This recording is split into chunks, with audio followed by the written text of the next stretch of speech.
Salut les devins, c'est Saikyo. Je vous présente aujourd'hui le résumé complet du chapitre numéro 58 du manga Boruto. Aujourd'hui, date de sortie du résumé, nous sommes le 18 mai 2021. Dans 2 jours, le 20 mai, ça sera la sortie du chapitre 58 de manière complète, officielle, légale sur Manga Plus. Et cela à 17h pile. Je vous partagerai les liens sur ma page Twitter, Facebook, ou encore dans l'onglet communauté de cette même chaîne YouTube si vous n'avez pas accès aux réseaux sociaux. Et je vous le partagerai dans la description de mes futures vidéos comme je le fais toujours. Du coup, le chapitre 58 du manga Boruto aura pour titre un titre très spécial, ça serait une sorte de jeu de mots. Si on essaye quand même de le traduire en français, ça pourrait donner les bons outils pour le bon emploi, le bon travail, les idiots, les cisailles ou encore ce putain de bâtard. C'est une sorte d'expression qui est une double référence car à la fois la notion d'idiot, de cisaille, etc. sera réutilisée dans le chapitre, sera mentionnée, mais aussi tout simplement pour dire que parfois, quelque chose qui a l'air insignifiant peut trouver son utilité vis-à-vis du bon emploi. Une paire de ciseaux, ça a l'air anodin, mais ça peut réellement servir lorsque, par exemple, vous cuisinez ou encore lorsque vous êtes dans la médecine. Voilà, ça peut devenir très rapidement un outil du quotidien. Ça dépend un petit peu de votre posture de base et de l'action que vous avez à réaliser. En gros, c'est la thématique du titre. La page de couverture du chapitre sera une sorte de double page dans laquelle on peut retrouver Code, Amado, Ada, Kawaki, Shikamaru, Naruto, Sasuke, Boruto, Shikadai, Chocho, Mitsuki, Inojin, Sarada et même Sumire. Et Kawaki et Boruto y apparaissent de manière beaucoup plus large et ils sont des personnages plutôt centraux de cette illustration de couverture.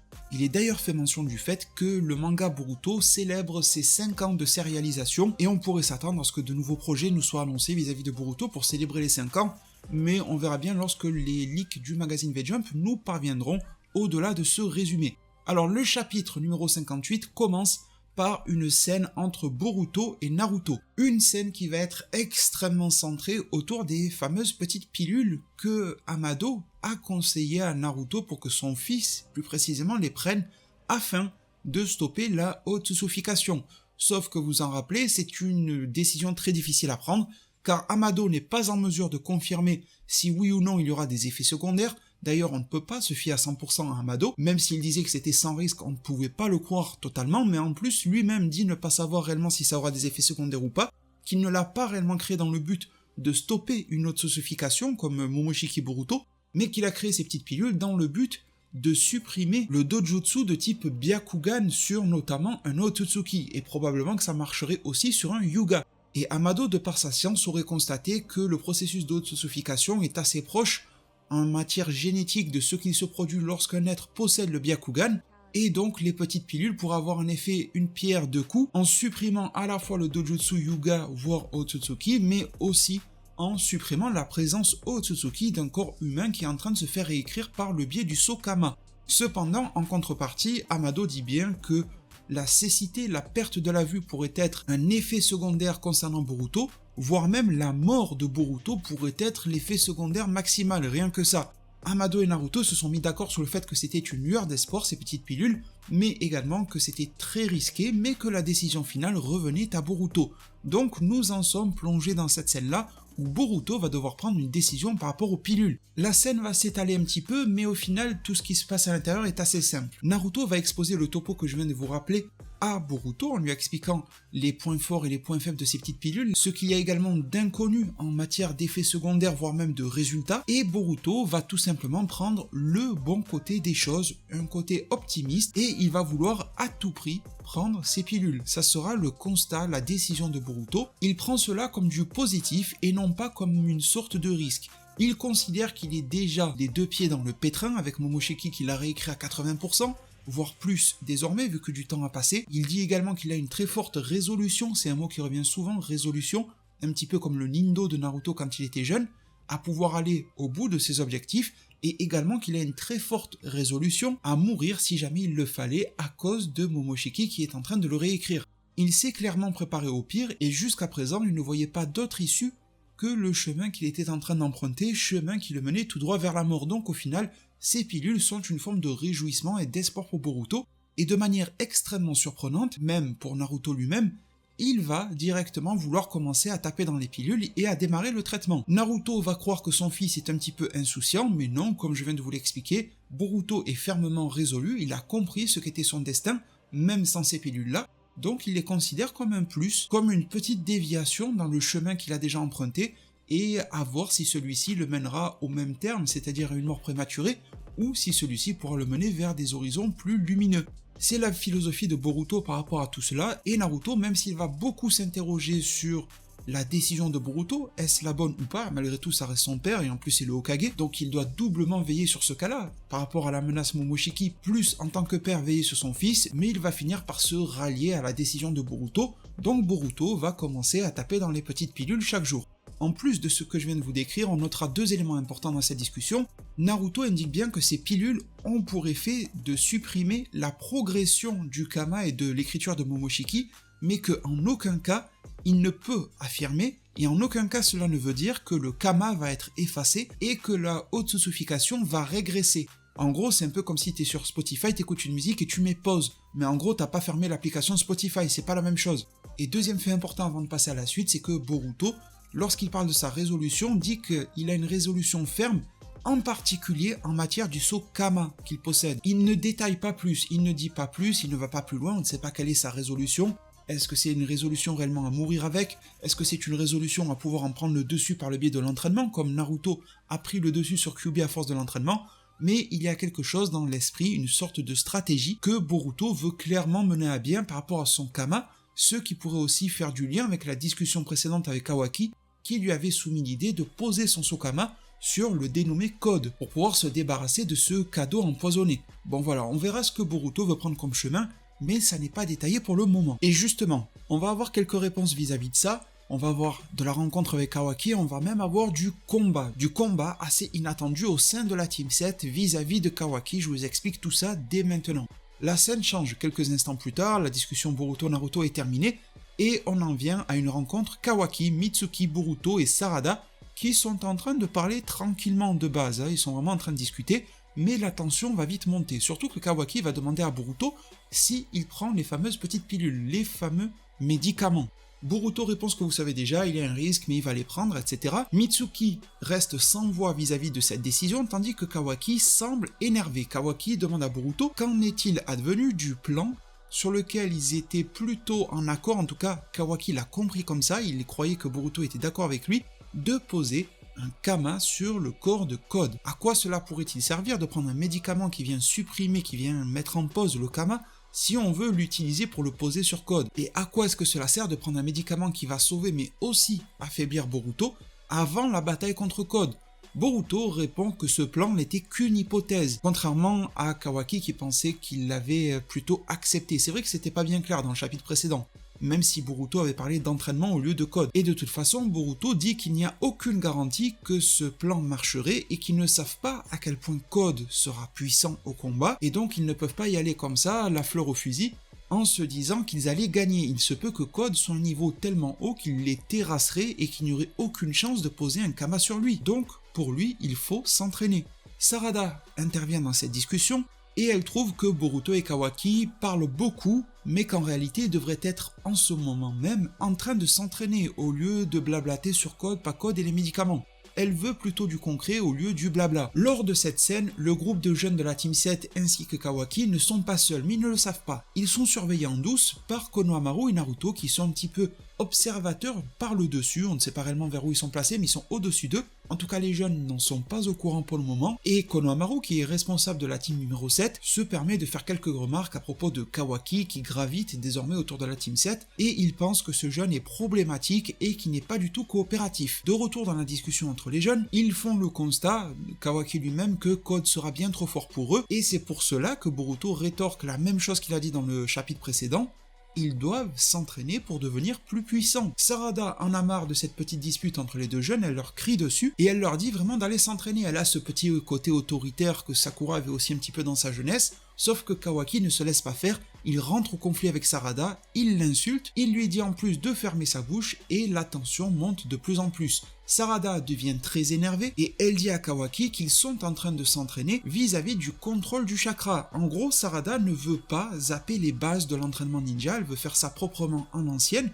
tandis que Kawaki, lui, il veut se mettre dans des situations dangereuses, un peu comme il a toujours vécu, chacun avec son parcours. Sarada veut monter étape par étape, tandis que Kawaki, il est plutôt du genre à prendre le risque de griller les étapes mais d'obtenir un boost à la suite de ses entraînements ou de ses aventures qui sera plus élevé que celui que Sarada obtient progressivement. Et d'ailleurs Kawaki va se moquer de Sarada en lui disant qu'à ce rythme-là, il lui faudra 5 voire même 10 ans pour pouvoir battre Code et espérer le battre. Il trouve cela ridicule et Boruto commence à crier sur Kawaki en lui disant de ne pas être un idiot qui fait référence donc au titre un peu bizarroïde que je vous avais donné du chapitre, de ne pas être un idiot à propos du fait d'avoir un entraînement correct. Boruto est plutôt d'accord avec Sarada. Au final, les deux jeunes ne sont pas d'accord et Mitsuki va prendre la parole, il va s'interposer un petit peu. Il va dire qu'il comprend le point de vue de Kawaki et Mitsuki demande alors à Kawaki quelle est sa contre-proposition. Que veut-il faire à la place du plan de Sarada et de Boruto d'un entraînement des plus classiques? Kawaki répond que c'est très simple et que ce petit groupe de jeunes attroupés autour de lui va même aimer la suggestion qu'il a à faire. Et soudainement, il utilise son bras droit pour attaquer Mitsuki. Il ne prévient pas, il fonce au combat, on a droit à un Mitsuki contre Kawaki. Mitsuki utilise ses fameux bras qui s'enroulent autour de tout pour s'entourer autour du bras de Kawaki et il essaye de contrer son attaque. Boruto et Sarada prennent du recul et sont observateurs de ce petit combat qui est en train d'avoir lieu et Kawaki trouve que la tactique de Mitsuki était plutôt bonne et qu'il a même su comprendre quelles étaient les intentions de Kawaki.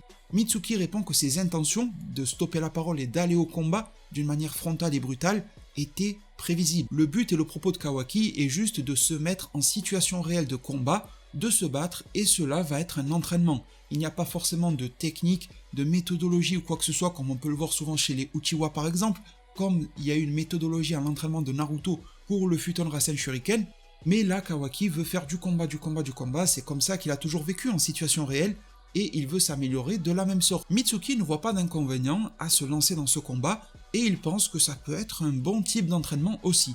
Konohamaru, responsable de cette équipe, est sur le point de sauter en plein milieu, un peu à l'image de Gai Sensei qui était venu stopper Rock Lee face à Gaara. Il veut stopper cette situation-là, mais Naruto met son bras en travers du chemin de Konohamaru, lui faisant comprendre qu'il ne veut pas qu'il intervienne, il veut voir vers où cela va mener. Sarada essaye de raisonner un petit peu tout le monde, elle essaye de reprendre le lead et elle dit clairement « Rappelez-vous que je suis la leader de l'équipe numéro 7, c'est quelque chose qu'on avait vu naître lors du combat face à Boro d'ailleurs. » Kawaki s'en tape complètement, il ignore Sarada, pas de respect, et ce jeune garçon continue de dire qu'il s'est entraîné d'une telle manière lorsqu'il était sous la surveillance de Jigen, et ce depuis sa plus jeune enfance, même lorsqu'il était totalement incompétent. C'est comme ça qu'il a acquis sa force. Et il explique que tous les entraînements que Jigen a imposés à Kawaki étaient des entraînements en situation réelle, et des entraînements dans lesquels il y avait des pertes, il y avait des blessures, il y avait du sang. D'ailleurs, tout ce temps-là était un réel enfer pour Kawaki. Kawaki réitère le fait qu'il aurait été mieux logé aujourd'hui s'il était mort, mais malheureusement c'est impossible pour lui.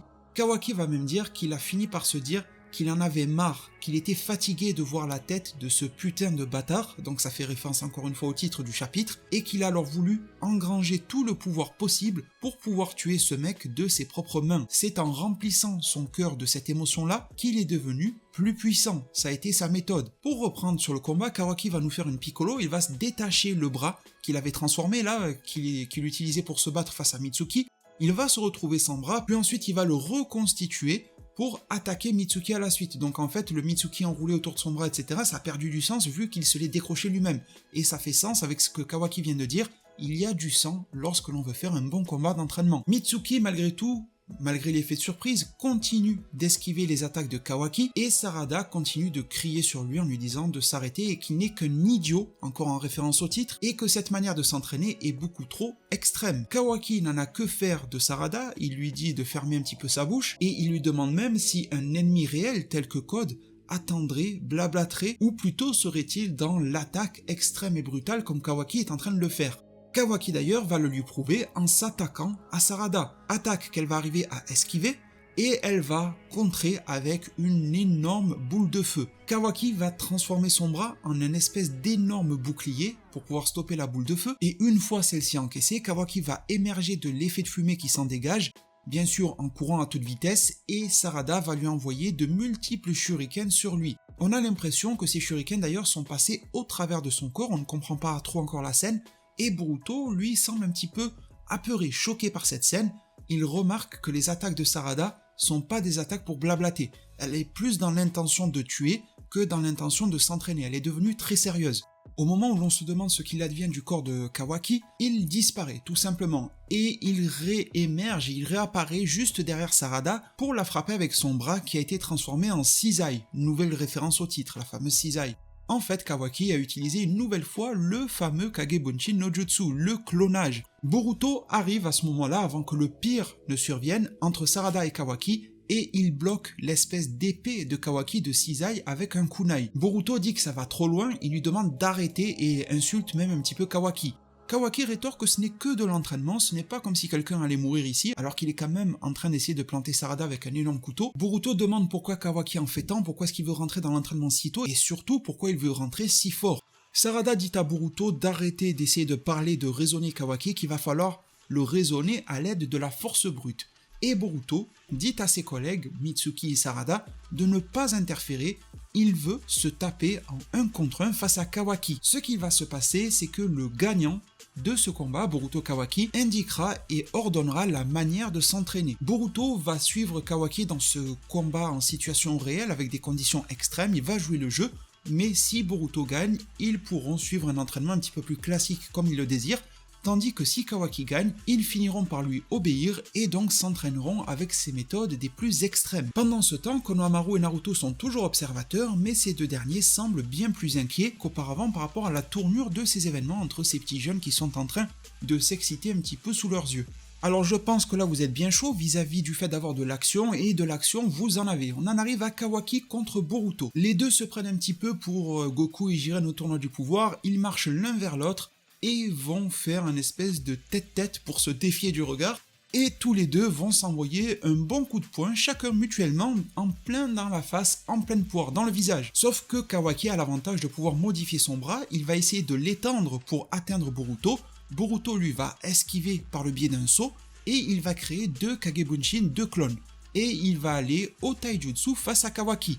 Pendant que les clones se battent pour lui, Boruto lui va créer un Rasengan, mais pour le moment ça n'a pas d'effet. Le combat va monter en ampleur, Kawaki va tirer une espèce de rayon envers Boruto, Boruto va activer le Sokama pour absorber ce flux énorme d'énergie, et la réponse au combat de Boruto sera du Raiton, cette fois-ci avec le Jinraisen. Kawaki va essayer lui aussi d'absorber le jutsu de Boruto avec son Kama, sauf qu'en fait, il n'en a plus, il le réalise au dernier moment, il ne peut plus absorber les jutsu, et il se mange l'attaque de plein fouet. Il est affaibli par l'attaque qu'il vient de recevoir, il est sous le choc et regarde sa paume de main et se dit, inconsciemment dans son subconscient, il a voulu tenter d'absorber le jutsu, mais qu'il ne peut pas. Il dit même, serais-je devenu encore plus dépendant du Sokama que je ne le pensais? Boruto affirme haut et fort sa victoire et dit à Kawaki que désormais, il n'y aura plus de plainte possible de sa part. Es-tu d'accord avec moi, Kawaki, dit Boruto. Sarada espère pour le meilleur et que lors des prochains entraînements, ça sera un petit peu plus dans la retenue pour ne pas avoir de grosses blessures, voire même de mort, comme Kawaki le suggérait presque. Kawaki, lui, est en train de souffrir de pas mal de remords. Il remarque que Konohamaru et le 7e Hokage Naruto sont en train de le regarder. Il est en train de vivre cette situation comme une honte pour lui. Il dit d'ailleurs une phrase très intéressante qui nous prouve que Kawaki a le cœur bon. Kawaki dit qu'il n'est pas en mesure de protéger le 7e Hokage. Donc malgré tout, malgré ses airs à la dure, Kawaki reste un personnage qui est tourné vers le bien. Mais c'est un personnage qui souffre désormais du manque de son Sokama, comme d'ailleurs Amado le lui avait fait remarquer il y a quelques chapitres en arrière. Avant que Ishiki le téléporte dans la dimension spéciale, il lui avait dit « Ne serais-tu pas un petit peu dans les regrets d'avoir perdu ton Sokama ?» Et ça avait un petit peu trigger Kawaki sans qu'on aille plus loin sur la discussion, et là on en voit un petit peu plus les conséquences. Boruto se rapproche de Kawaki, il va lui faire un petit monologue, et il lui dit qu'il y a quelque chose en Kawaki qui a changé depuis qu'il le connaît, depuis la première rencontre. Maintenant, désormais, il peut le comprendre. Il peut comprendre la manière dont il pense. Il pense qu'il s'est enterré lui-même sous certaines formes d'idées, certaines idéologies, mais que désormais Kawaki peut compter sur eux. Il peut compter par exemple sur ses amis de la Team 7. Boruto lui dit de lui-même, il lui dit « Nous sommes amis, tu sais Kawaki ?» Et c'est assez drôle d'avoir ce type de discours alors que tous ont essayé de s'entretuer à l'instant et Mitsuki, Sarada et Kawaki sont sans voix. Et Boruto lui dit qu'il le comprend dans ses émotions, étant donné que Konoha, son père, le 7e Hokage, sont en train de partir à la recherche et de démanteler Kara. Eh bien Kawaki se sent très sûrement responsable pour cela. mais il faut qu'il comprenne que ce n'est pas sa faute selon Boruto, mais qu'en même temps ils doivent prendre cette situation au sérieux et se battre contre eux, donc Kara, etc., car ils sont des shinobi, et Boruto considère que Kawaki lui aussi est un shinobi, et il demande d'ailleurs confirmation à Kawaki pour savoir s'il se sent shinobi ou non. On n'a pas la réponse de Kawaki, mais Naruto et Konohamaru parlent entre eux à propos de cette situation. Kawaki finira par reprendre la parole parce qu'il a un petit peu du mal à récupérer du coup qu'il vient de subir, et il dit que ce que vient de dire Boruto était assez insolent, effronté à ses yeux, tandis que Sarada et Mitsuki considèrent que malgré sa défaite, l'état d'esprit de Kawaki ne s'est pas forcément trop apaisé et qu'il reste une grande gueule si vous voulez, et ça leur plaît pas trop. Malgré tout, nous en tant que lecteurs et spectateurs, on peut comprendre que Kawaki a évolué. Il leur dit qu'il va rester avec leur groupe, avec la Team 7 pendant quelques temps, et qu'il va vivre et s'entraîner un petit peu à leur manière. Donc d'une certaine façon, Kawaki fait quand même quelques pas vers eux, c'est déjà un bon début. Ce à quoi, d'une manière un petit peu rivale, Boruto va rétorquer que non, ce sont eux, la Team 7, qui vont garder avec eux Kawaki. Enfin bon, ce n'est pas bien grave, ce n'est que de la sémantique et du point de vue, mais au final ça revient au même, Kawaki et la Team 7 vont rester ensemble pour un petit moment. Nous en arrivons à la fin du chapitre et Naruto va s'exprimer directement au groupe de jeunes qui se trouvent en bas de eux et leur dire de continuer à travailler dur et qu'en s'entraînant de manière acharnée, ils deviendront de plus en plus puissants. Boruto rétorque qu'il est bien d'accord pour cela et qu'il est alors grand temps de commencer l'entraînement pour de bon. Kawaki lui va faire quelque chose de très particulier, il va regarder sa paume de main, il va la regarder fixement, puis la resserrer, la fermer et il va s'exclamer « Je vais devenir plus puissant, peu importe ce que cela demande ». Alors entre la fois où Amado faisait sentir à Kawaki qu'il subissait le manque de son Kama, désormais il a voulu l'utiliser de manière inconsciente au combat, encore une fois Kawaki regarde ce Sokama dans sa main et dit qu'il va devenir plus puissant peu importe ce qu'il arrive, et l'on sait grâce au chapitre numéro 1 et à l'épisode numéro 1 de l'anime et du manga Boruto que Kawaki possédera un autre Sokama, on est clairement en droit de se demander à la fin de ce chapitre-là si le plan assumé de Kawaki désormais n'est pas de retrouver un nouveau Sokama. La petite preview pour le chapitre 59 nous parle d'impatience, d'hésitation et de résolution, tout cela réuni avec de telles pensées, de telles émotions qui sont inscrites et surgissent du plus profond de leur cœur. Ces jeunes garçons sont en train d'avancer plus en avant. C'est une preview des plus évasives qui n'explique pas grand chose vis-à-vis du prochain chapitre, mais ça donne un petit peu le ton. J'espère que ce résumé aujourd'hui aura su vous séduire, aura su vous raconter pleinement ce qui se passe à l'intérieur de ce chapitre, un résumé des plus détaillés, et encore croyez-moi que j'ai pas mal taillé dans le texte originel pour avoir quelque chose de plus digeste pour vous, mais j'espère de qualitatif malgré tout. Dites-le moi en commentaire si cela vous a plu. J'ai oublié de le préciser en début de vidéo, mais je pense que désormais vous avez compris, c'est le 3e mois. On n'a pas d'images, d'illustrations qui ont fuité du chapitre, c'est pour ça que j'ai bien sûr tenté d'illustrer du mieux que j'ai pu avec d'autres visuels, mais qui essayent de correspondre un petit peu à la situation que je décris. Si toutes ces informations vous ont plu, n'hésitez pas à mettre un maximum de pouces bleus, à vous abonner et activer la cloche des notifications. Je vous remercie vraiment pour tout, prenez tous extrêmement bien soin de votre futur, et à plus pour de prochains arts divinatoires.